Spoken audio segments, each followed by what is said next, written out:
आज वैशाख कृष्ण षष्ठी दिनांक 29 अप्रैल 2024 सोमवार। श्रीमद् भगवद गीता के 10वें अध्याय के 14वें श्लोक का विवेचन आज देखने का प्रयास करते हैं। सर्वमेतद्रुतं मन्ये यन्मां वदसि केशव न हि ते भगवन् व्यक्तिं विदुर्देवान दानवाः। हे केशव, अर्जुन कह रहे हैं, हे केशव, मेरे से आप जो कुछ कह रहे हैं यह सब मैं सत्य मानता हूँ। हे भगवान, आपके प्रकट होने को न तो देवता जानते हैं और न दानव ही जानते हैं। इस पर मार्कंडेय ऋषि ने कुछ कहा है, उसकी बात शायद पूर्व श्लोक में आ चुकी है, तो आगे बढ़ते हैं। इसकी व्याख्या, सर्वमेत द्रुतं मन्ये यन्मां वदसि केशव। क नाम ब्रह्मा का है, अ नाम विष्णु का है, ईश नाम शंकर का है और व नाम वपु अर्थात स्वरूप का है। इस प्रकार ब्रह्मा, विष्णु और शंकर जिसके स्वरूप है उसको केशव कहते हैं। फिर एक बार पढ़ता हूँ। क नाम ब्रह्मा का है, अ नाम विष्णु का है, ईश नाम शंकर का है और व नाम वपु अर्थात स्वरूप का है। इस प्रकार ब्रह्मा, विष्णु और शंकर जिसके स्वरूप है उसको केशव कहते हैं। अर्जुन का यहाँ केशव संबोधन देने का तात्पर्य है कि आप ही संसार की उत्पत्ति, स्थिति और संहार करने वाले हैं। 7वें से 9वें अध्याय तक मेरे प्रति आप यत जो कुछ कहते आए हैं वह सब मैं सत्य मानता हूँ, और एतत् अभी 10वें अध्याय में आपने जो विभूति तथा योग का वर्णन किया है वह सब भी मैं सत्य मानता हूँ। तात्पर्य है कि आप ही सबके उत्पादक और संचालक हैं। आपसे भिन्न कोई भी ऐसा नहीं हो सकता। आप ही सर्वोपरि हैं। इस प्रकार सबके मूल में आप ही हैं, इसमें मेरे को कोई संदेह नहीं है, ऐसा अर्जुन कह रहे हैं। भक्ति मार्ग में विश्वास की मुख्यता है। भगवान ने पहले श्लोक में अर्जुन को परम वचन सुनने के लिए आज्ञा दी थी। उसी परम वचन को अर्जुन यहाँ ऋतम अर्थात सत्य कहकर उस पर विश्वास प्रकट करते हैं। नहीं ते भगवन व्यक्तिम विदुर देवान दानवाः।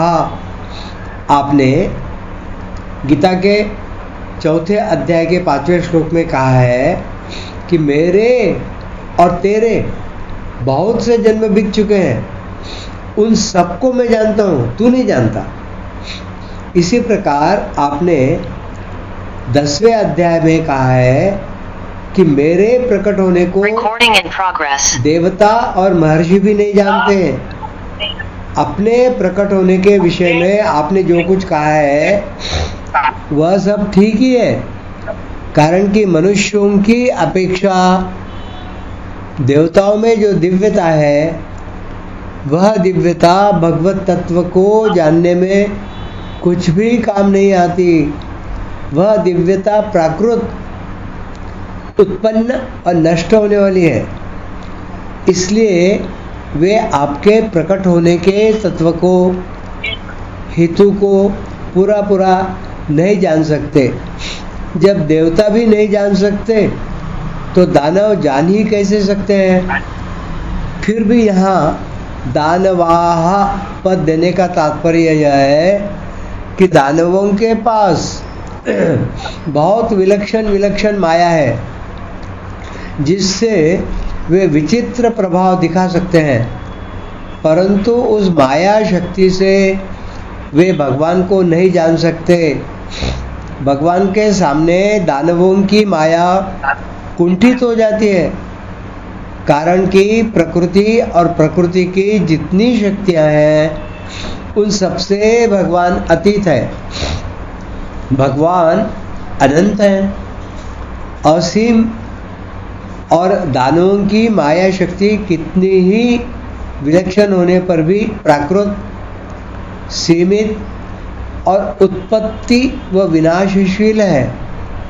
सीमित और नाशवान वस्तु के द्वारा असीम और अविनाशी तत्व को कैसे जाना जा सकता है। तात्पर्य यह हुआ कि मनुष्य, देवता, दानव आदि कोई भी अपनी शक्ति से, सामर्थ्य से, योग्यता से, बुद्धि से भगवान को नहीं जान सकते, कारण कि मनुष्य आदि में जितनी जानने की योग्यता, सामर्थ्य, विशेषता है वह सब प्राकृत है और भगवान प्रकृति से अतीत है। त्याग, वैराग्य, तप, स्वाध्याय आदि अंतःकरण को निर्मल करने वाले हैं, पर इनके बल से भी भगवान को नहीं जान सकते। भगवान को तो अनन्य भाव से उनके शरण होकर उनकी कृपा से ही जान सकते हैं।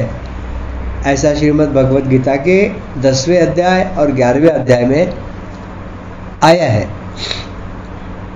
अगला श्लोक 15। स्वयमेवात्मनात्मानं वेत्थत्वं पुरुषोत्तम भूतभावन भूतेश देवदेव जगत्पते। हे भूत भावन, हे भूतेश, हे देवदेव, हे जगतपते, हे पुरुषोत्तम, आप स्वयं ही अपने आप से अपने आप को जानते हैं। भूत भावन भूतेश देवदेव जगतपते। पुरुषोत्तम, संपूर्ण प्राणियों को संकल्प मात्र से उत्पन्न करने वाले होने से आप भूत भावन हैं। संपूर्ण प्राणियों के और देवताओं के मालिक होने से आप भूतेश और देवदेव हैं। जड़, चेतन, स्थावर, जंगम मात्र जगत का पालन व पोषण करने वाले होने से आप जगतपति हैं, और संपूर्ण पुरुषों में उत्पन्न होने से आप लोक में और वेद में पुरुषोत्तम नाम से कहे गए हैं। भगवद गीता के 15वें अध्याय के 18वें श्लोक में यह बात आती है। काव्य में भी भगवान को पुरुषोत्तम नाम से कहा गया है। हरिर्यथैक पुरुषोत्तमः स्मृतः, रघुवंश में भी कहा गया है। इस श्लोक में 5 संबोधन आए हैं। इतने संबोधन गीता भर में दूसरे किसी भी श्लोक में नहीं आए। कारण है कि भगवान की विभूतियों की और भक्तों पर कृपा करने की बात सुनकर अर्जुन में भगवान के प्रति विशेष भाव पैदा होते हैं, और उन भावों में विभोर होकर वे भगवान के लिए एक साथ 5 संबोधनों का प्रयोग करते हैं। कौन से हैं 5? यहाँ भूत भावन, भूतेश, देवदेव, जगतपते और पुरुषोत्तम, इन 5 संबोधनों को क्रमशः सूर्य, शिव, गणेश, शक्ति और विष्णु, इन ईश्वर कोटि के 5 देवताओं का वाचक मान सकते हैं। इन संबोधनों का प्रयोग करके अर्जुन भगवान से मानो यह कहते हैं कि ये 5 देवता मूलतः आप ही हैं। स्वयमेवात्मनात्मानं वेत्थ त्वम्, भगवान अपने आप को अपने आप से ही जानते हैं। अपने आप को जानने में उन्हें किसी प्राकृत साधन की आवश्यकता नहीं होती। अपने आप को जानने में उनकी अपनी कोई वृत्ति पैदा नहीं होती, कोई जिज्ञासा भी नहीं होती। किसी करण अर्थात अंतःकरण और बहिर्करण की आवश्यकता भी नहीं होती। अंतःकरण चतुष्टय कहा गया है ना, मन, बुद्धि, चित्त, अहंकार, और बहिर्करण ये जो बाहरी मोटी मोटी बातें हैं आदि की आवश्यकता भी नहीं होती। उनमें शरीर व शरीरी का भाव भी नहीं है। वे तो स्वतः स्वाभाविक अपने आप से ही अपने आप को जानते हैं। उनका यह ज्ञान करण निरपेक्ष है, करण सापेक्ष नहीं है। इस श्लोक का भाव यह है कि जैसे भगवान अपने आप को अपने आप से ही जानते हैं, ऐसे ही भगवान के अंश जीव को भी अपने आप से ही अपने आप को अर्थात अपने स्वरूप को जानना चाहिए। अपने आप को अपने स्वरूप का जो ज्ञान होता है वह सर्वथा करण निरपेक्ष होता है।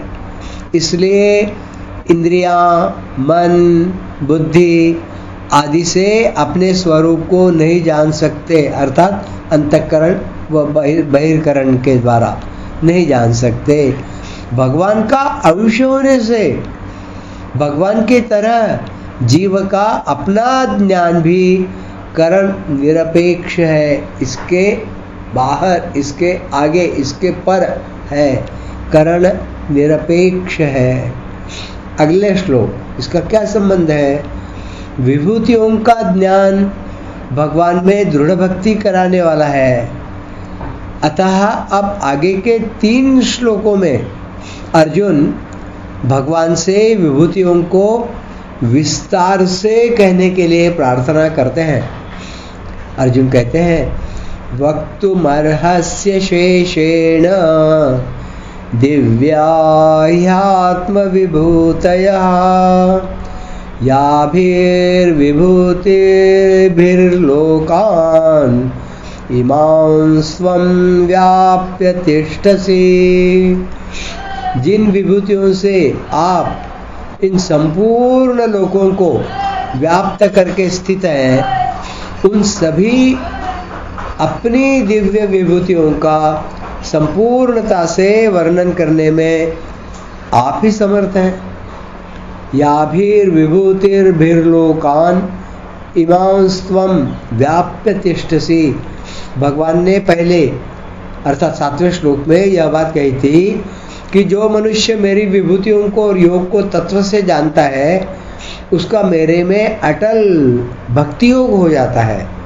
उसे सुनने पर अर्जुन के मन में आया कि भगवान में दृढ़ भक्ति होने का यह बहुत सुगम और श्रेष्ठ उपाय है, क्योंकि भगवान की विभूतियों को और योग को तत्व से जानने पर मनुष्य का मन भगवान की तरफ स्वाभाविक ही खींच जाता है और भगवान में उसकी स्वाभाविक ही भक्ति जागृत हो जाती है। अर्जुन अपना कल्याण चाहते हैं और कल्याण के लिए उनको भक्ति ही सर्वश्रेष्ठ उपाय दिखती है। इसलिए अर्जुन कहते हैं कि जिन विभूतियों से आप संपूर्ण लोकों को व्याप्त करके स्थित है, उन अलौकिक विलक्षण विभूतियों का विस्तार पूर्वक संपूर्णता से वर्णन कीजिए, कारण कि उनको कहने में आप ही समर्थ हैं। आपके सिवाय उन विभूतियों को और कोई नहीं कह सकता, ऐसा अर्जुन कह रहे हैं। वक्तुमर्हस्य शेषेण, आपने पहले 7वें 9वें और यहाँ 10वें अध्याय के आरंभ में अपनी विभूतियाँ बताई और उनको जानने का फल दृढ़ भक्ति योग होना बताया। अतः मैं भी आपकी सब विभूतियों को जान जाऊं और मेरा भी आप में दृढ़ भक्ति योग हो जाए, इसलिए आप अपनी विभूतियों को पूरी की पूरी कह दें, बाकी कुछ न रखें, ऐसा अर्जुन बहुत विनती पूर्वक भगवान को कह रहे हैं। वक्तुमर्हस्य शेषेण दिव्या ह्यात्म विभूतयः, विभूतियों को दिव्य कहने का तात्पर्य है कि संसार में जो कुछ विशेषता दिखती है वह मूल में दिव्य परमात्मा की ही है, संसार की नहीं। अतः संसार की विशेषता देखना भोग है और परमात्मा की विशेषता देखना विभूति है, योग है। पुनः एक बार पढ़ता हूँ। दिव्या ह्यात्म विभूतयः, विभूतियों को दिव्य कहने का तात्पर्य है कि संसार में जो कुछ विशेषता दिखती है वह मूल में दिव्य परमात्मा की ही है, संसार की नहीं। अतः संसार की विशेषता देखना भोग है और परमात्मा की विशेषता देखना विभूति है, योग है। आज यही समाप्त करते हैं और यह विभूति योग का अत्यंत उत्तम सुरस रसमय यह प्रकरण आगे फिर बढ़ाते हैं। आज यही समाप्त। धन्यवाद।